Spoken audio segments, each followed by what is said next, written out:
let's take a look at the Oakland Athletics, see what they can do this year, see how they're projected to do this year, and see what they can do to make it further in the playoffs because they have trouble making it out of the wild card.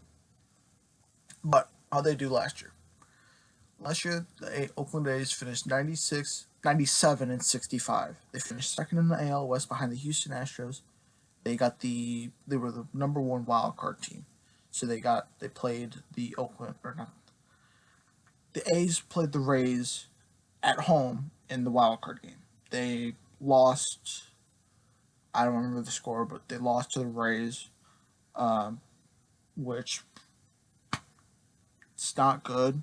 The A's, they're always a wild card team, but they cannot make it further than that. And I think the goal for the A's this year, they have to make it further in the playoffs somehow, some way. They have to make it further.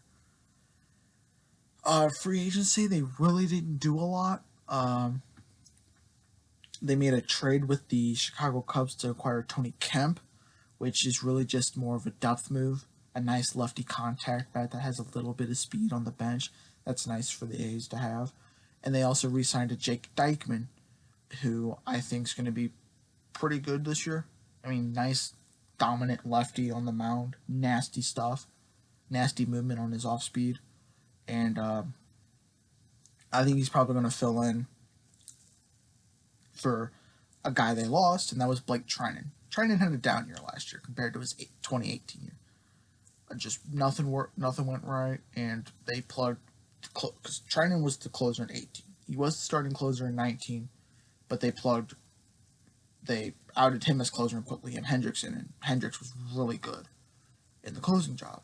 So Treinen was an odd man out, so they didn't need him anymore. So they let him walk. Let him walk in free agency, and they also lost Jarrell Cotton. Now with Cotton, I like Cotton. I really like his stuff, especially his slider and his fastball combination. It's nasty movement, nasty stuff, and I just don't think him being in Oakland never clicked. It never was what they were expecting him to be. So maybe with him going to, I believe, Chicago, maybe that'll help him out. But they, like with Treinen and Cotton, they really, they didn't really need him, I guess. And this offseason, they saw him as expendable, so they let him walk. Like I said, they really weren't active in free agency a lot, and that kind of it helps. It doesn't help because they're one of the smallest payroll teams in the league. But they needed to do something because this is 2 years in a row now they've hit that glass ceiling of making it to the wild card and not winning the wild card. So maybe this year maybe they can break through that glass ceiling. Stuff to look for, I think, this year. I think maybe a comeback from Chris Davis in that DH spot because he's Mr. Consistency. Other than last year, he hit 247 and 3 years in a row he hit 247 with the A's. He was unproductive last year. Not what he usually does. He was more strikeout heavy than he usually is. Just really couldn't hit the ball last year. Hit the ball hard, especially because usually he'll give you 30+ homers a year. Last year wasn't. Last year for Davis was not a Chris Davis like. It looked like the other Chris Davis, the Chris Davis from Baltimore. I mean, in 481 at-bats, he gave you 106 hits, 23 homers, 73 RBIs. That's a down year for him. And he only bat 220, which he's not a great hitter, but he can hit the ball. He can freaking crush the ball. So that's what they needed him to do, and that's what he didn't do last year. So maybe they can look to bounce back with him in that DH spot because they really don't. There's really nobody going to overtake him in that DH spot. I think another thing to look out for, especially in spring training, who's going to be the starting catcher. Because right now in their depth chart, it's Sean Murphy and Austin Allen. They're both about the same age, and one of them is going to be their pretty much their first time playing as a full year. They might split time depending on how well they do in spring training, which started today for some teams. Um, uh, where was I? Murphy Allen. But I mean, it's just, can they? Who's gonna be able to replace Fegley, who was their catcher last year? I don't really know. That's going to be a position battle that's probably going to be the most heated on this team. Is that catcher spot, because both of these guys are trying to be the starter. I don't really know how well it's going to work out. That might be a hole they might have to fill in with somebody else, maybe a free agency or a trade scenario. But that's going to be a position to watch out through the whole season. Now, players to look out for. I mean, you got complete studs on this team, like Matt Chapman, Marcus Semien. That left side of the infield's really good, especially last year. Let's see if they can improve on it this year, or at least maintain. Matt Olson at first, really good glove, nice lefty bat. I mean, you got Piscotty in right field, who I think is underappreciated. Ramon Laureano, one of the best arms and one of the best fielding guys in the league. I think he has the best arm in the league. And I mean, you got Mark Canha in left.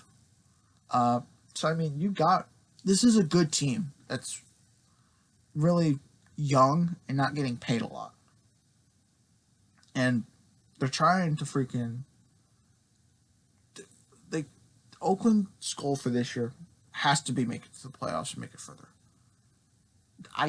This will be their third year they win 90 plus games, and they'll lose in the wild card round. And it sucks because this team is really fun to watch. It's just they can't.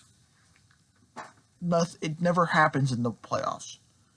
But I think for starting pitching wise, I think Franklin Barreto, because they got rid of Jurickson and Profar in free agency, or they traded him away. So I think maybe Barreto, he might take a step this year, having pretty much full-time playing job now at second base, because he was splitting time between. He was really more of a bench player. He really didn't play a lot. He didn't play in a lot of games last year and the previous year.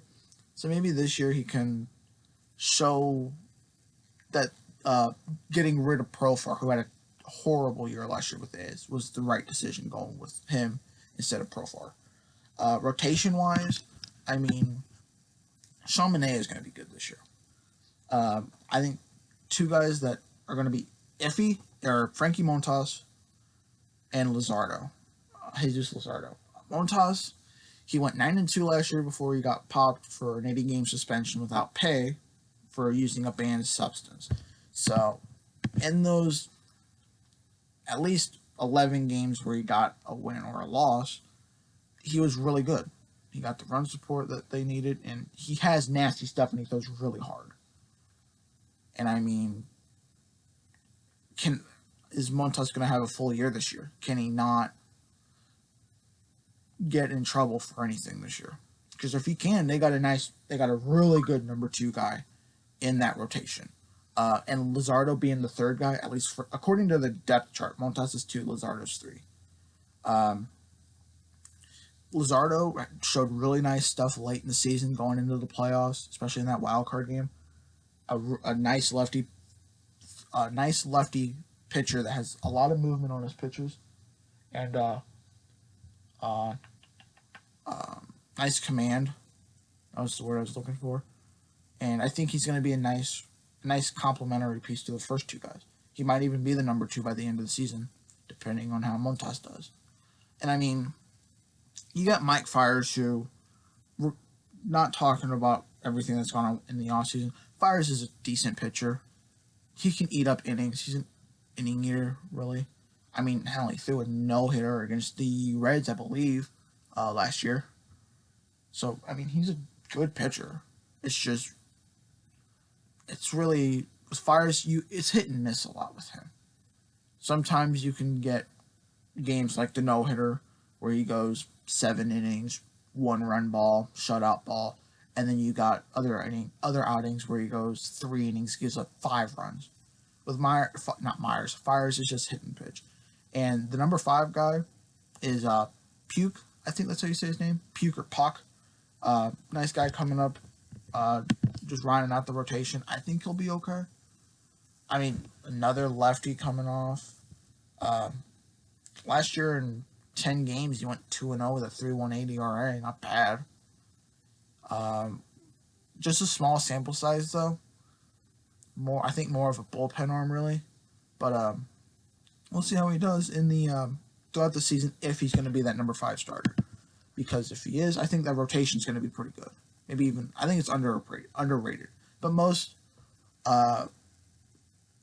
teams like Tampa Bay and Oakland, teams that have small budgets and not a lot of people care for, you could say, I think a lot of their players go underappreciated.